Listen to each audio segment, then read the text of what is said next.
Thousands gather to mark Earth Day with a March for Science. I'm Brook, Silva-Braga in New York with what the marchers are asking for. Coming up. I think right now, yes, science is under threat more so than it ever has been. But first, those same science marches drawing enormous crowds right here in the Bay Area. Good evening. I'm Elizabeth Cook in for Juliet tonight. And I'm Brian Hackney. New at 5 tonight. Tens of thousands hit the streets of San Francisco today to stand up for science. The march, part of a nationwide call to action, was planned to coincide with Earth Day. And KPIX 5's Jackie Ward shows us protesters hope President Trump hears their message. I also think the answer is science. As part of a movement that happened all over the country today, these Bay Area residents stood together in the name of science. Science is under threat more so than it ever has been. Thousands of people met at a rally in Justin Herman Plaza to oppose federal budget cuts that threaten scientific research. Right now, there's a proposal in Washington that would slash the EPA's budget by 31% in fiscal year 2018. I'm not okay with Trump defunding science. It's, we're a culture that has moved forward because of science, and it's a big step backwards. Despite a lot of anti-Trump rhetoric, event speaker and inventor Adam Savage told the crowds that the need to protect science isn't just a matter of conservatives versus liberals. The enemy of science isn't politics or a party or an ideology or a law. It is bias.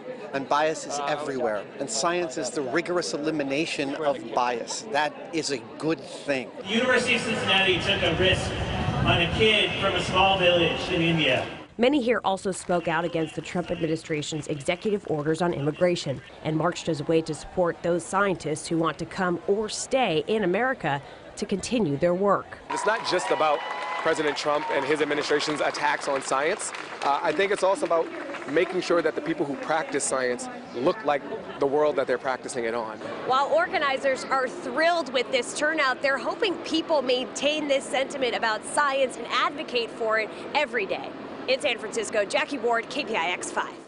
Just the Bay Area, as CBS correspondent Brook Silva-Braga shows us, big cities across the world also held huge marches.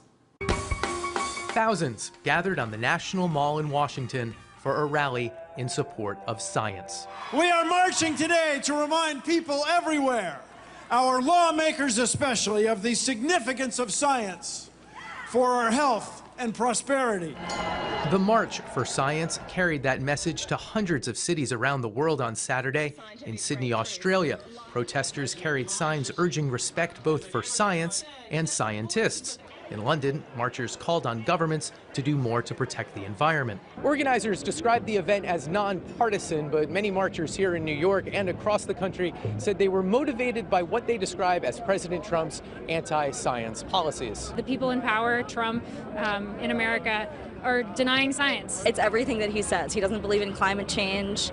He doesn't realize how perilous it is for future generations. The marchers also urged and celebrated government action. It's really important to me to see that science is supported, and then in addition to send a message that we need funding. And so to cut funding for any scientific agency is a horrible mistake.